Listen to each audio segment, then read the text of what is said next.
Hey everyone, welcome back to another episode of Inside the Rapper with me, Stogie Chaz. And tonight we have a very special guest, Ernesto Perez-Carrillo. And I'm going to bring him on in just a second, but I hope you stick with us. If you want, please share this to any Facebook group or anywhere else, whether you're on Facebook or YouTube. So, without any further ado,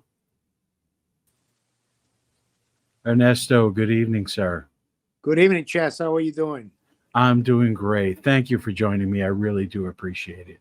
Well, thank you for inviting me. I know it took us a long time to get this coordinated, but we're here, and thank you again for inviting me. Oh, not a problem. I want to make sure I get your company up there. Good. So, yeah, anything worthwhile is worth waiting for. And for me, this has been worth waiting for. Well, Um, thank you.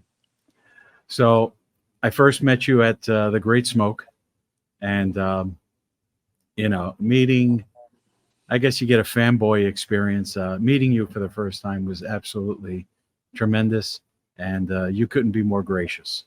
No. Um, you gave me a phone number. I never expected that, and you've been great in following up and everything else and getting this put together. Well, it was a great event, and I think I don't give my phone number to everybody, so I I think know. I I say I can give it to Chess because I'm sure he's a good guy, and he has a great show, so I'm looking forward to be on it. Well, thank you very much. Well, tonight I am smoking. If I get this right, the Right? pledge. The pledge, okay? Okay, and I've pretty much had all your cigars, and it's been a wonderful experience. It really has been.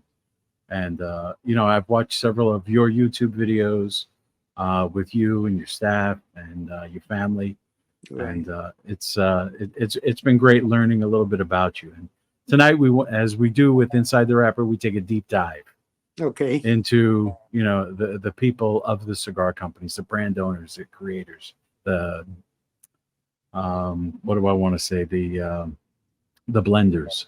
Yeah. You're a master blender, obviously, and let's kick this off. So, what I like to ask everyone to start off with, tell me a little bit about your foray into cigars way back when. Well, I guess, I was born in Cuba, okay? And in Cuba, my father, he had uh, he had a factory, El Crédito Cigar Factory. And on my mother's side, they grew tobacco in a small town in Pinar del Rio called Montezuelo. So I guess you could say, even from an early age, I was exposed to tobacco and cigars in general. Hmm. And in '59, we came to the States, um, and it really wasn't probably till 1968 when my father, he saw the wall. He knew he was never going to go back to Cuba, so he wanted to get back in the cigar business. And he opened his first little factory back in '68. Remember what he started was he had two employees. My wife was one of them, and another gentleman named Eugenio Gonzalez. So during that time, that the business wasn't what it is today. I've been kind of lucky to be able to live through that period Hmm. and see what it is today, and see the evolution, I guess you could say, how this business has changed.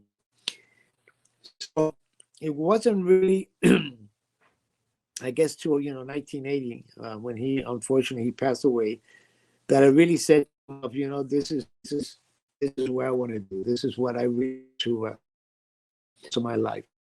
Now, note at that time, the business was very, very, very small, I guess you could say. Hmm. There was no real security of, would this the cigar industry last, for 5 years. But I was obsessed with doing it because I loved it so much. Before that, I was a musician. I used to play the drums, Oh, and really? yeah, hmm And I kind of wanted to do that for a while. Um, but I found this more fulfilling. Let's just put it this way. This is very close to blending cigars. When you work in tobacco, it's very, very close in the sense that you really have to dedicate a lot of time to it. This is not something where you say, okay, let's put this two leaves together and we have a blend. Yes, Exactly. it takes time. And with music also, the practice every day, 6, 7 hours a day, going out and hanging out in different clubs, watching other people. So to me, making cigars, making blends is very similar because, this is something I'm constantly practicing. Right. Um, because, people say, well, Ernesto, you're a master blender. You must have, and I do have a lot of blends, and I don't, first of all, I don't consider myself a master blender. I think there's too many master blenders out there already. So I want to be who I am. And so I do, we do have a lot of blends every year. Every year we make a lot of blends, but there's always new tobacco coming on. Right. And so, once you get into that, you say, wait, how do I work these tobaccos into what we personally have? Or how do we tweak it to, include some of these new tobaccos in our Right. blends? So it's a very interesting and very challenging and at the same time fulfilling thing for me to be able to work with, the tobaccos that we work with and Right. blending and the people that we work with. So anyway, needless to say, 92 Cigar Aficionado comes along and they rate our cigars. They do a story on us. And, after that, it was, what can I tell you? The boom it was a similar boom to what we've been experiencing since COVID. Right. Uh, the only difference is that was something that nobody ever thought would happen, because Right. cigars, as Marvin Chankin introduced them, took on a whole new meaning to, not only current cigar smokers, but, new people that want to get into the smoking cigars. And, so it was a whole different type of boom that really opened up the, this industry for all of us that are making cigars now. Right. Now, your first factory, that was in Little Havana? That was, yes, that was. Okay. That was our first factory. My father opened it in '68. I took it over in 1980. And then we moved to Dominican in '96 Hmm. because the demand was just too much. We couldn't keep up with the demand. Right. And then in '99, I sold the business to Swedish Match, and I stayed with them for let me see, it was like 8 years, I think. Yeah, about 8 years. And then in 2000, decided to go in business with my family, and this is where EP Carrillo is now. Right. Now, it's your daughter, and is it your son that's Right, also involved? Okay. right, right. Yeah, they're the two. My son is basically involved in operational sales, uh, some product development, and Hmm. my daughter does the marketing, the finance, legal. So each of them have their roles, and then my role basically is making blends and sourcing tobaccos. Right. Now, what factories are you currently working with? As far as Tobacco. For tobacco. Where are you sourcing tobacco from? oh, okay, well, we source tobaccos from the Dominican Republic, Nicaragua, Mexico, USA has become a very important country for us to source tobacco from. Hmm. Honduras, um, Ecuador, needless to say. Okay. Yeah, so we're working with we're looking at tobaccos from all these places and making cigars and blending cigars with all these tobaccos. Right. So your first real was La Gloria Cubana, the first, I guess, boutique brand. Right. Well, the first brand that we ever made was El Credito, which was my father's brand in Cuba. And then after that, we had a Rico Habano. Hmm. And La Gloria Cubana was just kind of there, but wasn't doing really much. Right. it really didn't start to take off till I took over the factory in 1980, and then what happened was I was at my local library, and they were having a show of we're showing Cuban arts labels and that type of thing. And I saw that label and the band of the La Gloria Cubana. Before it was just something generic that we had made up for that brand. So right there, I fell in love with that the original packaging, and I tried to duplicate that packaging, and it took us really about 2 or 3 years before we could do it. Duplicate the artwork of those particular labels, and that's really what really started setting us apart from the other companies here in Miami. The brand became started to get a lot of traction.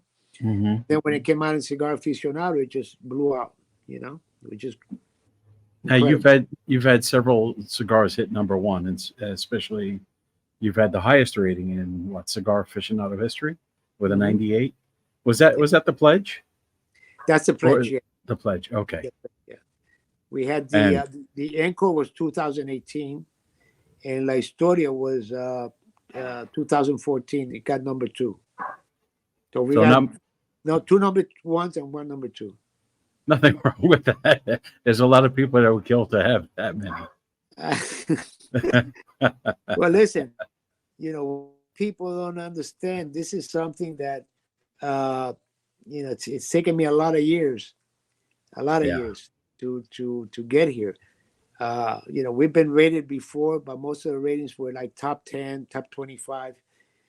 So, I mean, when you look back, 19, I don't know when they started doing the ratings, but up to this time, it's been a lot of years. Yeah. There's been a lot of people before me that have gotten it. So I think when we did get it, I said to myself, you know what, I'm happy. We finally gotten the notoriety worldwide, because this is worldwide. Hmm. Uh, and I truly felt that at that point I deserved it. The family deserved that number one, because it That's was great. to me it was a great cigar. Put that It way. is. It's this is the same blend, correct? Yes, yes, so far. Yeah, and this is a phenomenal cigar. Another one of my favorites is Allegiance. Allegiance, yes. Well, Yeah, that's what I'm doing and collaborating with Oliva Cigars. right, Oliva. Yeah, Now, do you run any farms down in Nicaragua or the Dominican Republic? I don't have any farms. What I do is I contract, uh, people to grow the tobacco, Hmm. and kind of, in a way, farms have never gone into farming uh, for various reasons. I mean, it might have been necessary at some point, but I just don't know enough about it. Right. And I'm the type of person that if I'm going to do something, I want to learn as much as possible about it. And I just haven't, really, it really hasn't been my focus. Okay. But like I said, maybe one time I should have thought about it and gone a farm, but we'll see. You never know. Yeah. Listen, you've done well in Yeah, what you have done, so nothing to yeah, complain about. exactly. In fact, my friends and I had a discussion last week about crop rotation and everything else, and getting the blend to be the same year in year out, Mhm. because you have everything affects the crops, Right, the weather, the amount of sunlight, rain types, those types of things. exactly. So how do you go about keeping your blends the same year in year out? Well, first of all, we try to keep a minimum of 2 to 3 years inventory of tobaccos, Okay.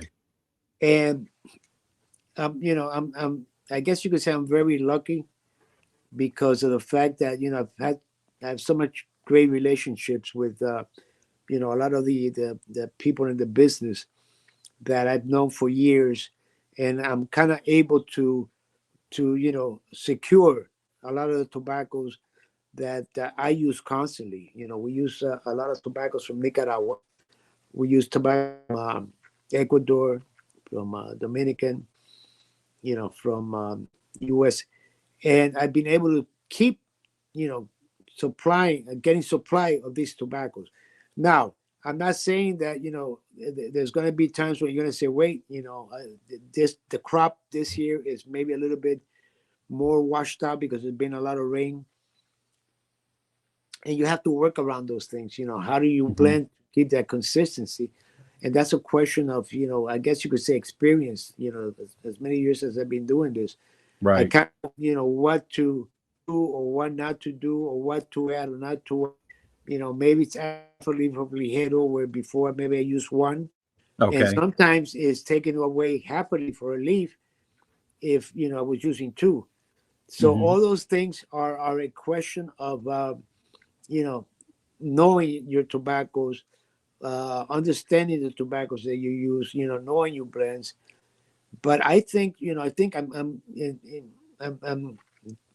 growing more. I'm starting to believe more and more that I think we should look at blends as concepts, experiences. Uh, there has to have certain characteristics, where the or whatever. But what a world if we could, make blends with, all kinds of tobaccos from all over and Right. get the stage. You know what I'm saying? Because sometimes it's difficult. Sometimes it's difficult, Right. really, sourcing Well, I tobacco. mean, that leads me into one thing. I saw you on a Facebook video, and you were burning a leaf, Right. and you were inhaling the smoke, Hmm. getting that aroma. Right. Explain to me why you were doing that. It's two reasons. First, I want to see the aroma. Okay, what kind of aroma the leaves have. And second, I want to see the burn of the leaf. I want to see if it burns well. And of course, the aroma. I think aroma in a cigar is very important. And my reason for that is because I like those people that are around me when I'm smoking a cigar to enjoy that aroma. Right. And so that's key to me. And also, of course, the burn. I want to see how the tobacco is burning, and so that is, I want to know if it's been, fermented well, if it's been, if it's on picked on time, been on the farm as long as it needs to be, not on Right. the farm, on the barns. I'm sorry, as long as it needs to be. So all these things tell me a lot of when I burn a leaf. Okay. So, in your opinion, what makes a great cigar? How do you balance um, tradition with innovation in your blends? Well, So, some of your challenges and successes. right.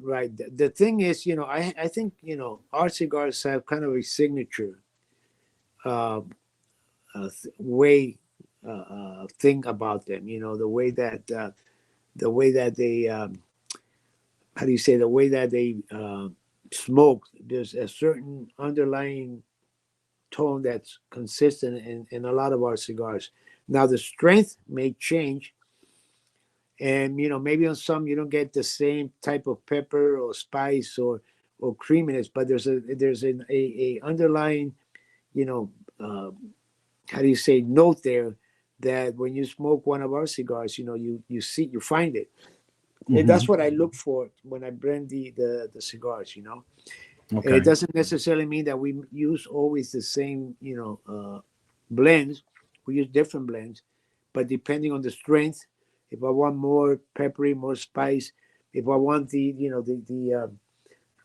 effect of the palate, how I want that. If I want some spice in the palate, on the nose, so all these things come into play when I'm blending a cigar. And this is not something that you say, okay, I want the cigar to taste exactly like this. No, Right. it takes time for one to get there. And this is How many what, yeah. and how many test blends do you go through to get there? Typically. It varies. We can go anywhere from 2 3, minimum that we do is 3 or 4. Okay. And sometimes, right now we're working on something. We've gone through about, I think, like 9 blends already. Wow. And yeah, I Okay. was smoking through half of them today. And, the way that I smoke these cigars, I let them age for at least, I start trying them every 15 days and see how they're smoking. Okay. So it takes me a good 30, 45, 60 days to come up with a blend that I think is going to work. So, a cigar that surprised me was the inch. Okay. I'm not a big ring gauge guy. I mean, Mhm. when I started smoking, yeah, I like the 60 ring gauge. I like the bigger ring gauge, like most people do once they start out. Right. But as my palate's evolved over the years, I've gone to the smaller ring gauges. I feel like I get more flavor out of them, but the inch really surprised me. That cigar was really a flavor bomb. Yes. Yes. That's I think that's I think people see big ring gauge cigars more as a fad, as a something that nobody really smokes. But we do very well with the inch. And the way that I blended the inch, the natural, the Maduro, and the Nicaragua is I want this to be a cigar. This is not a big ring gauge cigar. This is not a small ring gauge cigar. This is a cigar that, whether you like big ring gauges or not, you're going to enjoy. Yeah, I I You definitely know? did. It was the one I got from the Great Smoke, Okay. and like I Yeah, said, I was that was the Nicaragua. That's made by Nicaragua. the Okay, Plasencia family. Yeah, okay. that's a very flavorful. It has some of those notes, spices in the tongue and the palate. It's I mean it's a great, to me. We did a great job there with that cigar. Absolutely. I couldn't agree more. So tell me and tell my audience Yes. how how do you go about developing your palate properly? How does one go about developing a palate, getting the most they can out of flavors? I know retrohaling is absolutely a must Mhm. in that whole process, but if you could explain, I'd appreciate it. Well, that's a question that first of all, you have to enjoy smoking. I think that's key. If you enjoy smoking, and I think that the palate develops the more you smoke. Now, True. there's some people that are born with a palate that they can taste right away things in a cigar or a liquor or whatever that other people can't taste. And but then again, that's a different. That's like more like a natural born. How do you say? Gift, I guess you could say. Right. That you notice the different notes, and it's incredible. I know some people that have that thing, where they'll smoke a cigar and they'll get the not necessarily the nuttiness and the flavor, they just get it. But it takes time to develop, and I think one good way to do it is to smoke all ranges of cigars, from Connecticut to Habano, Maduros, Nicaraguan, Dominican. I don't think if you just smoke one type of cigar that you'll be able to develop a palate like you could if you smoke different types of tobaccos and different types of cigars.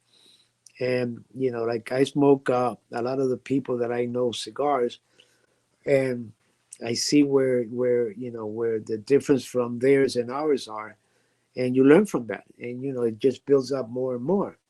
Uh, Another thing that I do, that I like to once in a while, for me, it's pipe. Smoke a pipe once in a while, and that kind Hmm. of chalks the palate. Say So say that one more time again. yeah, I say one of the things that I do also is I smoke a pipe once in a while, Ah, okay, and okay, that's more to kind of chalk the palate, give you right. something different to some different types of tobacco. I know, True, true. yeah. I mean, it's all about keeping the I guess you could say the palate, the experiencing different things. Hmm. How do you keep your palate fresh in between smoking different blends? Well, good question. You know what I like? For me personally, I like Gatorade Orange. Okay. That's what. Yeah, yeah, I like that. It kind of cleans the palate. The other people that use coffee, water, Right. cognac, or whatever. I like that orange Gatorade. For me it works great. So So, I think that I uh, do. Another thing that I do that I think, I've been telling people lately. I and I'm not promoting any products here. I'm just saying what I do to keep my right. palate and my is I do like like I use Listerine at Hmm. night to throw it out. I also use a that I think it's called Act or something like that, where I do Okay. the Yes. the mouthwash. Right. Cleans the palate also for the next day. Okay. Yeah. That's good to know. Listerine, Yeah. yeah, I would think I that don't know. would I don't clean know if out they your want. palate I don't pretty know if well. they want me to say that, but it's the truth. You want something to clean. You know, not only from not necessarily from smoke, but we're eating, we're drinking, we're doing all kinds of things, and at Right. the end of the night, I want to have my my throat clean. Okay. Okay. So So out of all of your blends, which is your favorite cigar? my favorite cigar at this moment. Okay, I mean, you see, that's. I mean, I Well, I'll like. make it a two-parter.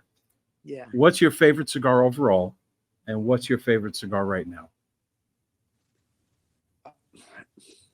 God,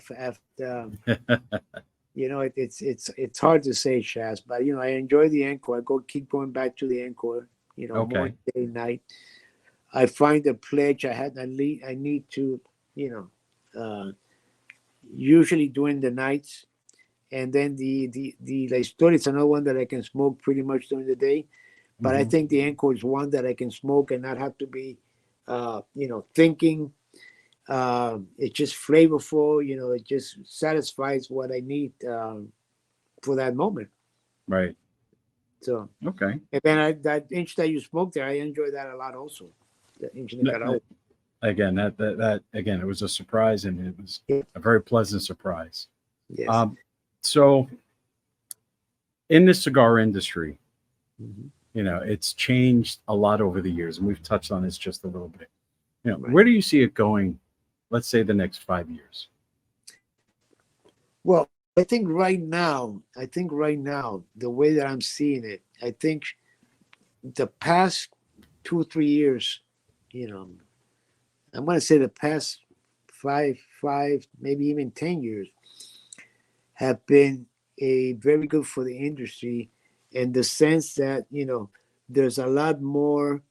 Uh, the focus is a lot more on quality tobacco, quality Yeah. cigars. So I think the more the industry as a whole has gotten a lot better as far as that's concerned. Also, as far as everything that's going on with the FDA, that seems to be quiet now. So Yeah. that's also helped a lot. Yeah. We've I had think some good victories there lately. yes, yes, and I think in the next 5 years, I think we're going to see even more growth to a certain degree. I mean, right now, our cigars and a lot of other company cigars, we're not only in demand here in the States, also in international. Hmm. So I see the business in that sense spreading more internationally. Here in the States, we're getting a lot of new how do you say, interest in the in cigars, from a lot of people. So I think this has a very good future. um, The only thing that I think that people, you always hear people who complain about is tobacco, tobacco, tobacco. But like my wife tells me sometimes, Ernesto, this has been your issue for the past 40 years. Mm. You're still making cigars. So I think I think the labor, it's a little bit more difficult to get people to to want to make cigars. Uh, But we find in Dominican Republic there's so many, factories. We have the Fuentes, the Generals, the Davidoff, the Flor, the Galera, So there's a lot of cigar makers, and we're also teaching a lot of the younger people that want to learn how to make cigars. So I see growth, I see stability, and I think those companies that keep doing what they do and not try to deviate or fall into fads or whatever are going to Right. be around for a while. Now, what are you doing to pass on your skills to the next generation? Well, we have a team in DR. We have a gentleman that used to be with Habanos, Jorge Maike, and he's very experienced in tobaccos. He's worked on the Bejique, so he has a lot of experience on tobacco and administration. Hmm. We also have a young man down there that, well, actually, we have two or three guys down there that we work with constantly on different blends. I'm letting them now go out and buy tobacco and just learn about blending cigars. So, and then my son also, he's gone into it now. He's starting to make his blends and stuff. So we'll see. We'll see how they develop. But I think the future for us is good. And listen, we were counting the other day since we started back in whether 2009. I think we have, Jesus, 15 years. I think we have over something like 3 or 4 thousand blends that we haven't even. Wow, Yes, that's I was quite an surprised. inventory. I was surprised. I was surprised. Yeah, because every year, like I'm telling you, we do blends, and then it's just constantly working with blends, trying to come out with how do we blend this tobacco with this tobacco, and that's something that, believe it or not, basically it's a full-time job, and that's what I enjoy doing. So needless to say, that's what I do all the time whether I'm in DR or here in Miami. Okay, we just had Rafael Nodal. He's watching as well, so Yes, he says love hello to you. love Rafael. He's one. He's one of those guys that I admire so much because that man had a how do you say this, a desire and a determination that you don't find in many people. True, very true. Yes, I've only gotten to meet him just maybe once or twice, and both times were just great. Very personable, he is. uh, He is. very accommodating, um, and he's definitely someone that I'm going to have on the show. I You hope should. in the You near should. future. As a Yeah, matter of fact, we were on a panel at the Big Smoke in Vegas now a couple of weeks ago. It was him, Nicolas, and myself, and what a great, what great conversation. now Great, yeah, very when interesting. you're doing your blends, Yeah, you know, do you mix Nicaraguan and Dominican tobacco in your cigars? it depends. It depends what I'm looking for. But, we do have like all Dominican blends, um, or mostly Dominican, like the Inch are basically 80% Dominican, and then we have a blend like the Encore, which is 100% Nicaragua. So it all depends. I'm working more with Dominican tobaccos because I would say the past 5, 6, 7 years, there's some very interesting tobacco coming out of Dominican seeds. Like the Corojo 99 seed, Hmm. the uh, Piloto Cubano. In different zones that are being grown at, and you have some tobaccos there. They're fuller body. They've got a certain characteristic that I enjoy very much, which is, that creaminess, some of that sweetness. And when you blend it with Nicaraguan tobacco, you get, we get very, very unique blends. For instance, I don't know if you're familiar with the Pledge of Allegiance, but in that particular cigar, we blended Nicaragua with Dominican and American tobaccos. I haven't And tried that one yet. yeah, yeah. Well, I don't, yeah, well, That was like a limited run. Oh, it was okay. Yeah, but I am starting to use more blends with Dominican and Nicaraguan tobaccos. Some of the private labels that we make, we use those blends. Okay. Mhm. And your company, it's not just about cigars. You have a social impact. You have initiatives that you've taken on with your company. Can you tell us Right. a little bit about that? About the one of the things that we're very proud of is the ELS Foundation. Is what you're talking about? With Yes. the Yes, okay, and that was something that came about. My daughter and my granddaughter, they went to a golf that's sponsored by Cigar Aficionado and Ernie Els, I believe his name is, and they were just moved by the whole organization. So we did this thing where for every cigar, every pledge that was sold, we would donate 98 cents to the foundation, and this was based on the 98 that rating that we got.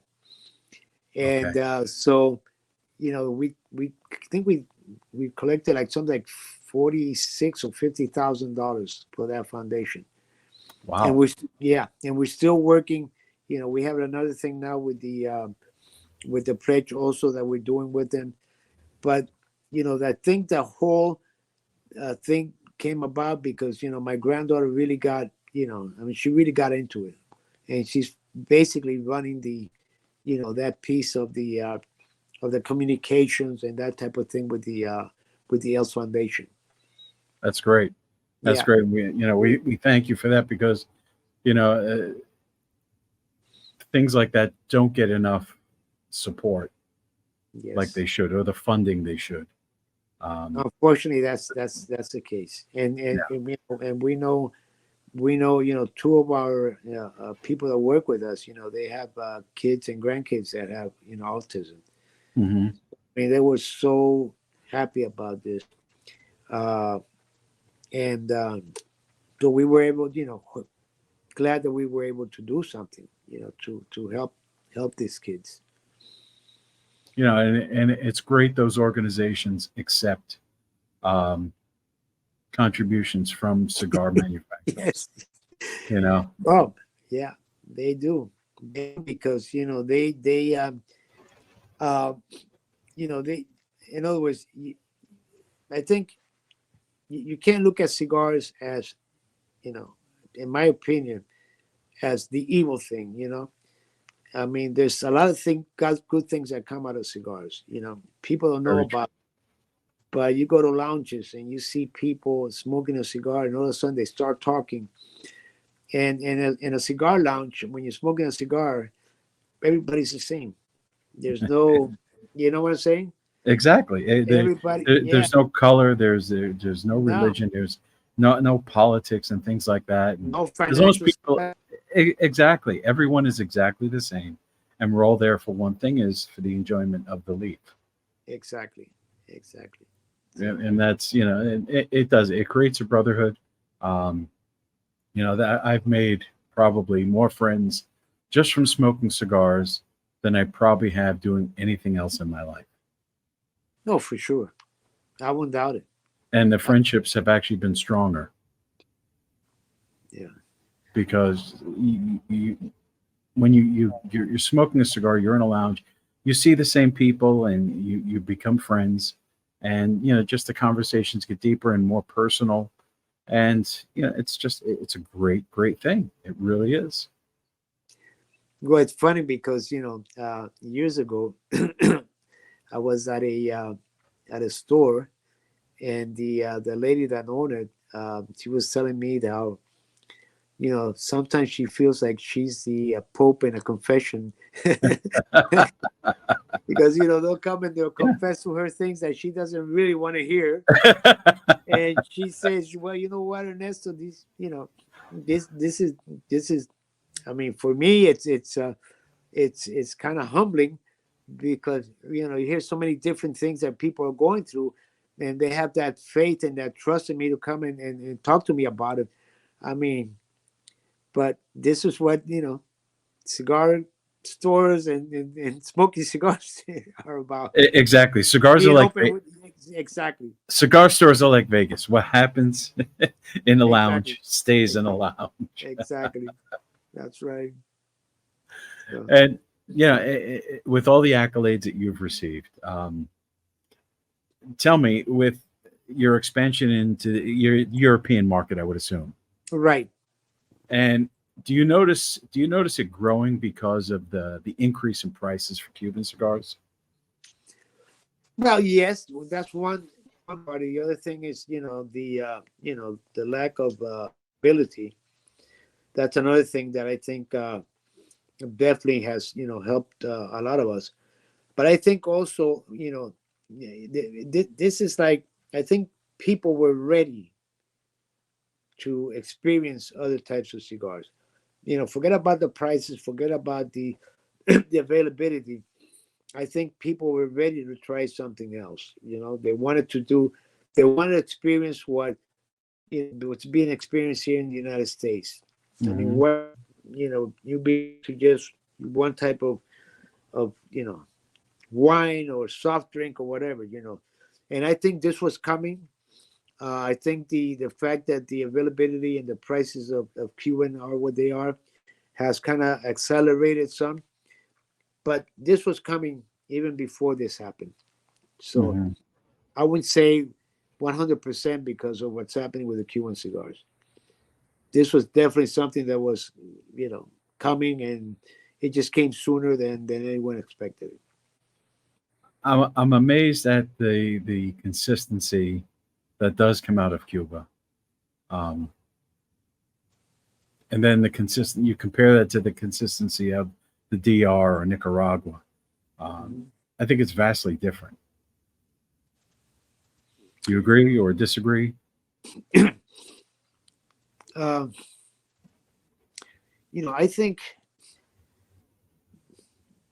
I don't, I don't, I don't necessarily would say consistency or inconsistency. I um, Oh, think that I'm sorry about that. I hit the wrong button. Go yeah, I ahead. think You were what talking consistency. what's happening with Cuba, it's and you mentioned the inconsistency, right? Right. Yeah, I think what's happening with Cuba is, I mean, let's face it, they've gone through a lot. They've gone through hurricanes, they've gone through, you know, everything you can imagine, and we're Right. not even going to get into all the other things that we all know, Correct. about. Yeah. But I think that hasn't helped. Uh, I'm if I told you that I don't smoke Cuban cigars, I'd be lying because I do enjoy. Now, would I find some that are maybe not as good, or maybe not what I'm looking? You know, that happens. That Sure. happens. I think in that aspect, you're right. There is some inconsistency, but I think a lot of it has to do with what's going on internally there, and also what's been happening the past few years with the hurricanes and everything. Also, when that definitely didn't help. No, Eh, in fact, with that one hurricane went right over Pinar del Rio. exactly. So this last one, I don't know how many barns it uh, turned over. So I mean, when you get that kind of, and it's something that you can't really, it's nature. You can't control it. Right. And at the same time, they just can't say, oh, okay, let's stop. I mean, there's a Right. lot of people depending on that. Um, but I think, one thing about, Dominican, Nicaragua, Honduran tobaccos, I think that there's more stability there as far as the blends, the tobaccos. We haven't had those problems that Cuba has had. So I think that, in a sense, does help the consistency factor a lot more with products outside of Cuba. Hmm. And your personal preference as Hmm. far as tobaccos, Hmm. Dominican Republic, Nicaragua, are they about the same? Do you prefer Dominican tobacco a little bit more? That's a good question. There's it to me. It's a question of what are you looking for? What do you want to blend? What type of smoke do you want to do you like? And then for some blends, like the Nicaraguan tobaccos, work better than the Dominican. Hmm. I think if you want something that has, maybe like a medium, mild to medium, then you would work predominantly, not necessarily with, all Dominican tobacco. Okay. Although, like I said before, there are some tobaccos now that do add a lot of strength. If you want something that's maybe, a little bit like medium to full, then you would try to stick with all Nicaraguan tobaccos. But I think the balance is both Hmm. Nicaragua and Dominican. I think that's where I'm heading with. That's the way I'm heading. Okay. Dominican, yeah, because I find it can go too much one way or too much the other. At the end of Right. the day, what I'm looking for is complexity. I'm looking for flavors. Uh, I'm not looking necessarily for anything that's you know uh, full body or too mild. Right. So I always try to stay within that medium, mild to medium or medium to three Hmm. quarters, or the pledge. The pledge, that's probably our fullest body cigar that we make for now. Well, we have a question here from the audience. Uh-huh. Let me put it back up on the screen. This is from Franklin Pauly. Right. Ernesto Humidor 2015, the Okay. Colorado, Okay. Ecuadorian Sumatra. Um, he would love it if you'd bring it back as a short run. Any plan for that? Any plan for that in the future? Let me tell you something. Um, that was that was probably of that. That's the. I'm trying to think the because there was the Sumatra, the Maduro, and the Connecticut. But that particular blend, there's two blends that people have always asked me to redo. One is that one, and the other one is the Dark Ritual, which was the 2011 Limitada. Okay. Those two blends, people keep asking me, when are you going to bring that back? We love that cigar. Um, and what happens is, you use at that time when we make something like that, usually it's done with something that's limited. It's Hmm. limited because that's why we call it limited. Right. And we just don't have enough of, or it's tobacco that has a special aging or fermentation or whatever.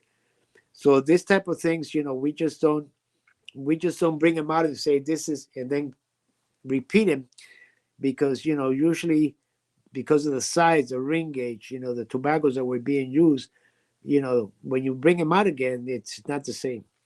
We had that experience when we got in, I think it was 2010, we got the number 8 cigar of the year with a tobacco, with a cigar called the Elencos. And, we tried to bring it back as a regular line and it just didn't click. Okay. So we learned our lesson there. Limited, once it's gone, it's gone. It's gone. It's gone. Yeah. Well, I know we touched on this before, but somebody just asked a question. Favorite morning cigar? My favorite morning cigar, I would have to say that I want my morning to start with, with some action. I would say I probably would smoke a La Historia. Okay. I like the torpedo shape, the Regalia Cecilia. Hmm. That kind of wakes me up. I Okay. don't I don't start with a mild cigar. I want something that's going to give me some energy right away. And to me, that It's like a yeah, shot of espresso. right, the right energy. Yeah. Now, when you're not testing blends and things like that, what do you like to pair your cigars with? When I'm not, well, I don't drink alcohol. I haven't drank alcohol in many years. So I really don't do much pairing as far as that goes. Uh, but Yeah, coffee maybe. Coffee, Yeah, a yeah, soda, yeah. More coffee though. more Yeah, coffee. coffee. Okay. Yeah, yeah. I don't drink liquors. Cuban So coffee or cafe americano? cafe. I like my breakfast blend from Starbucks. There you go. Yeah. Uh, now we did touch on this a little bit. I didn't get quite the answer though. What is your favorite non EP Carrillo stick? Hmm. Good question. And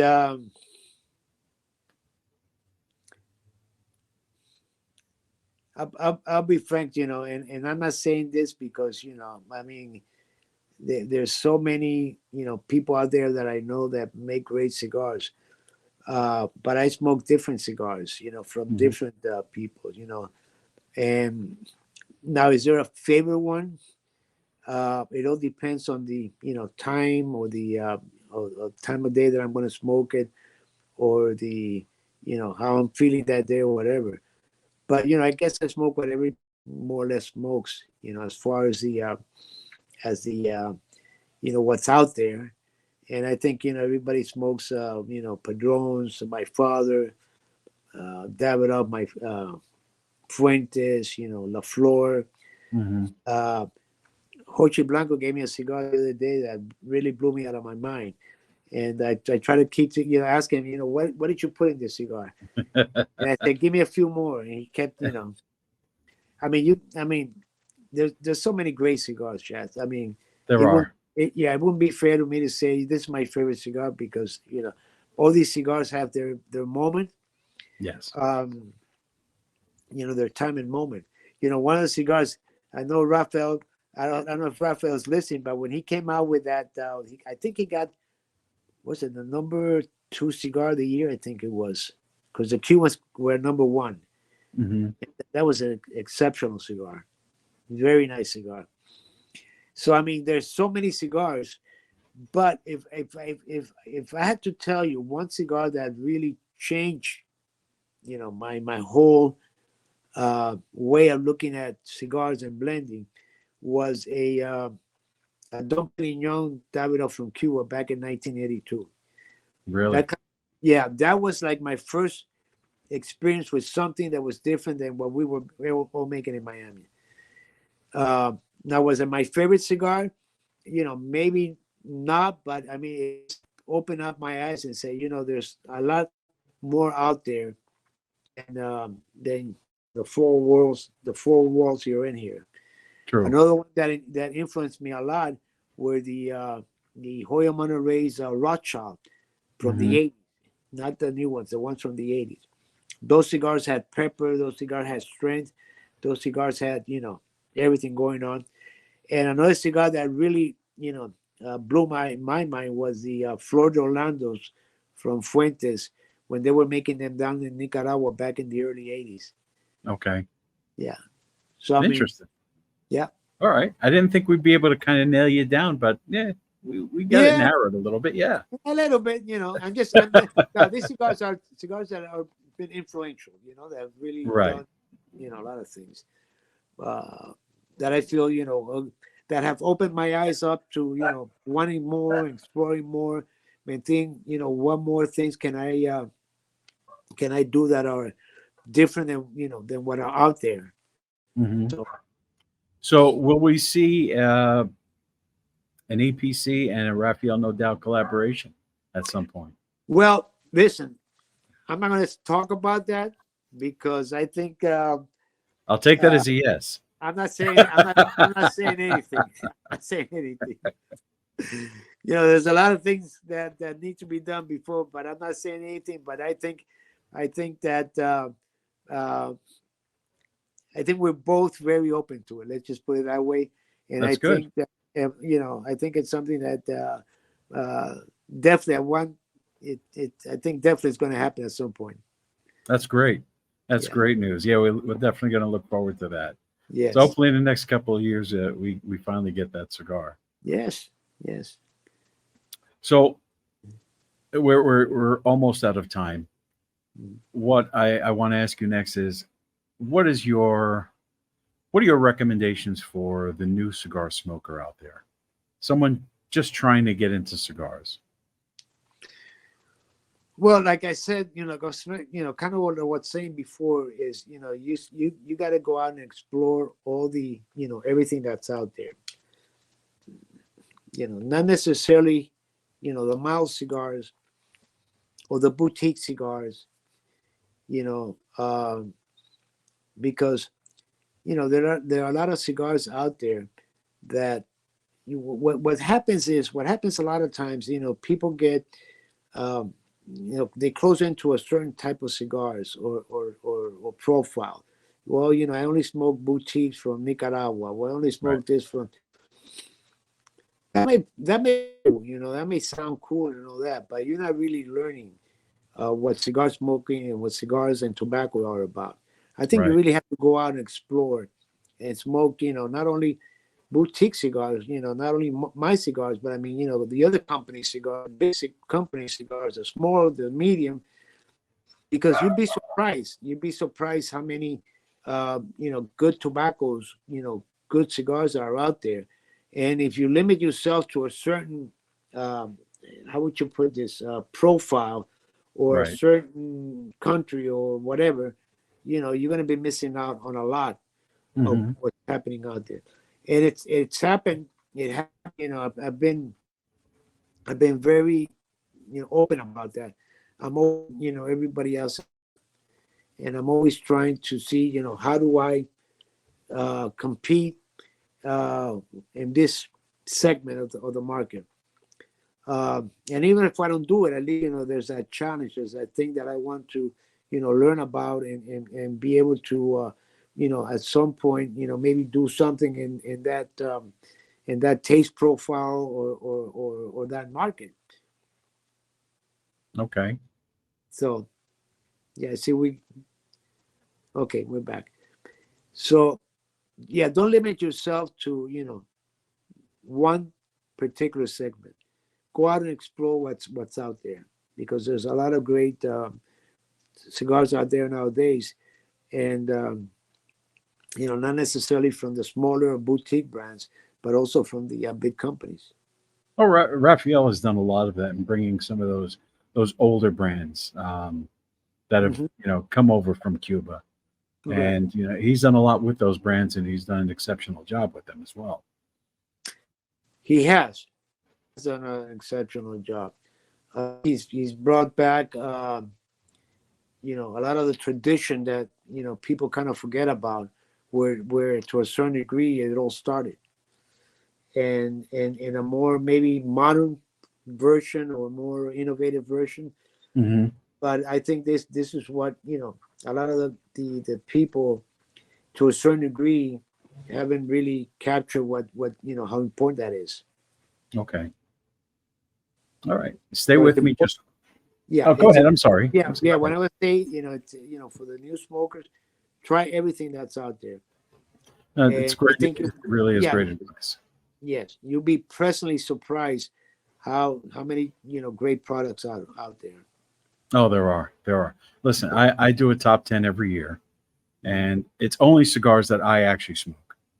If Right. I haven't smoked it, I can't rate it, Mhm. and I can't put it on my list Right. because I don't want to be disingenuous. Um, this is what my thoughts are. These are the cigars that intrigued me the most in this past year, Hmm. uh, and that'll be coming out soon. I usually do that right December, January timeframe. Okay. But I agree with you. Yeah, go out, try as many cigars as you can, see what you like, because everyone has a different palate. Everyone has Right. different tastes. Everyone can withstand different strengths as well, Exactly. and that's how you learn. Hey, this is a little too strong for me, or this is too mild. Um, Exactly. and then you find something that's maybe in the middle of the road that you know, but you don't just stick to one. Don't just stick to one type of a Oh, blend. cigar. Exactly. Oh, Yeah, country. But yeah, that's like exactly, that's like saying, I'm gonna eat tacos every day. Well, I'm gonna eat hamburgers exactly. every day. At some point you got to change. Yeah, So absolutely, absolutely. All right, I'm going to be wrapping up. If you would just stick with me for a few minutes, Sure. I'll be right back to you. Okay. Well, folks, that wraps up this episode of Inside the Rapper with me, Stogie Chaz, and my guest, Ernesto Perez-Carrillo. I hope you enjoyed. If you did, please like, share, and subscribe to the channel. It greatly it helps me. It helps the YouTube algorithm. So get out there and promote the video. All right, come on in, join the crew, and we're going to keep interviewing great people just like Ernesto. And hopefully you learn something, because that's really what I'm trying to do. Is, I'm just an average guy. I love cigars, and I want to know more about them from different people in the industry. So thank you again for watching. Greatly appreciate everything. And we'll be signing off now.